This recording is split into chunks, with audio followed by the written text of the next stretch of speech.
मंत्रिपदासाठी उद्धव ठाकरेंकडून पैशांची मागणी झाल्याचा एक गंभीर आरोप दीपक केसरकर यांनी केला आहे। केसरकरांनी सनसनाटी असा आरोप केल्याचं पाहायला मिळत आहे। पैसे न दिल्यानं मंत्रिपद स्वीकारलं नाही असा एक गंभीर आरोप केसरकर, जे आता शिंदे सरकारमध्ये मंत्री आहेत आणि आधी शिवसेनेमध्ये म्हणजेच ठाकरे जेव्हा शिवसेनेचे अध्यक्ष होते त्यावेळेला शिवसेनेसोबत होते, ते केसरकर आता गंभीर असा आरोप करताना दिसून येत आहेत। मविया सरकार असताना ठाकरेंकडून आपल्याला पैशांची मागणी केली गेली होती मंत्रिपदासाठी, असा गंभीर आरोप केसरकरांनी केला आहे।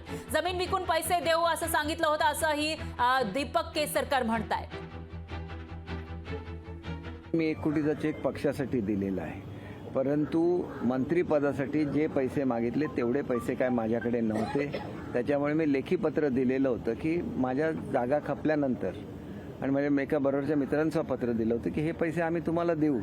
शेवटी राजकारणामध्ये पक्षाला पैसे लागत असले तर मी समजू शकतो, पण जे लोक स्वतःच पैसे घेत नाहीत त्यांच्याकडून पैसे मागितले तर आम्ही पैसे कुठून देणार? तर आमच्या जागा असतात वाडवडिलांच्या, आमची 3ऱ्या पिढीची श्रीमंती आहेत, खपल्यानंतर आम्ही देऊ ना, चेकने देऊ।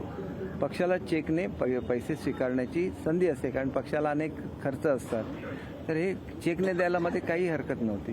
आणि त्याच्यामुळे असं आहे की होऊ शकलं नाही मंत्रिपद, मला कधी वाईट वाटलं नाही।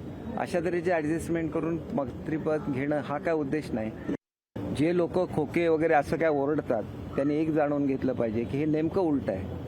आमच्यापैकी कोणी 1 रुपया सुद्धा घेतला नाही, आम्हाला मंत्री करताना 1 रुपया सुद्धा शिंदे साहेबांनी घेतला नाही, परंतु पूर्वीच्या आमच्या नेत्यांनी मात्र पैसे मागितले होते, ही वस्तुस्थिती आहे। दरम्यान याविषयी प्रतिक्रिया देण्यासाठी संजय शिरसाट हे आपल्यासोबत जोडले गेलेले आहेत। शिरसाट सर, तुमचे सहकारी आहेत दीपक केसरकर, जे सध्या मंत्री आहेत, त्यांनी गंभीर असे आरोप ठाकरेंवर केल्याचं दिसतंय। मंत्रिपदासाठी त्यांनी पैसे मागितल्याचं दीपक केसरकर म्हणतायत, तुमचं काय म्हणणं आहे? काय प्रतिक्रिया यावर? बघा, दीपक केसरकरांनी सांगितलं की मी चेकने पैसे दिलेले आहेत, ओके, तर अकाउंट डिटेल हे त्याची असणार आहे। आणि जर दीपक केसरकर जर खोटं बोलत असतील तर ठाकरे गटाने त्यांच्यावर अब्रूनुस्काराने दावा दाखल केला पाहिजे। शिरसाट सर, पण राऊतांनी आता विनायक राऊतांनी प्रतिक्रिया दिली होती लोकशाही मराठीशी बोलताना, आणि ते म्हणत होते की दीपक केसरकरांनीच पक्षाकडून पैसे घेतले होते निवडणुकीसाठी, त्याच्यातील काही पैसे त्यांनी परत केले चेकनं। मग तुम्ही सुद्धा चेकने पैसे त्याला दिले असेल तर तसा तरी पुरावा दाखवा ना। तुम्ही दीपक केसरकरला चेकने पैसे दिलेत का? मग तो पुरावा दाखवा। अहो, तुम्ही असं एखाद्याचे व्हाईट मध्ये पैसे घेता, त्यांनी चेकने पैसे दिलेले म्हणतोय, जर ते खोटं असेल तर तुम्ही त्याच्यावर अब्रूनुस्काराने दावा दाखल करा, त्याच्यावर फौजदारी गुन्हा दाखल करा की आम्हाला फसवतोय म्हणून। परंतु त्याने दिलं हे सत्य जर असेल तर ते तुम्हाला ते ऍक्सेप्ट करावं लागेल। जर खोटं असेल तर तुम्ही त्याच्यावर दावा दाखल करू शकता, परंतु पैसे घेऊन न घेणं, नाहीच घेतले असं म्हणणं, मला वाटतं हे चुकीचं आहे।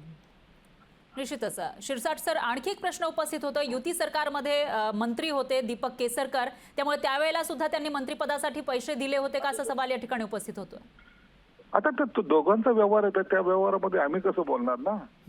दोघांनी काय व्यवहार केलाय हा त्यांचा आणि त्याच्या आपसामधला विषय आहे, आणि म्हणून त्याच्या आय विटनेस आम्ही आहोत ना, इतर कोणी आहे।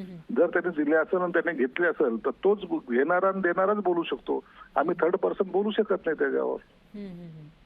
निश्चितच शिरसाट सर, तुमचा मुद्दा लक्षात आला आहे। दरम्यान धन्यवाद तुम्ही दिलेल्या या प्रतिक्रियेसाठी। तर हे होते शिवसेना शिंदे गटाचे आमदार संजय शिरसाट, ज्यांनी प्रतिक्रिया दिलेली आहे। अब्रूनुकसानीचा दावा त्यांच्यावर दाखल करा जर ते खोटं बोलत असतील दीपक केसरकर, असं सुद्धा ते म्हणतायत ठाकरे गटाला। त्यामुळे आता पुढे नेमकं काय होणार हा प्रश्न या ठिकाणी उपस्थित होतोय। दीपक केसरकर, जे सध्या शिंदे सरकारमध्ये मंत्री आहेत, त्यांनी गंभीर असे आरोप ठाकरेंवर केलेले आहेत। लोकशाही मराठी ऐका, पहा, जागरूक रहा।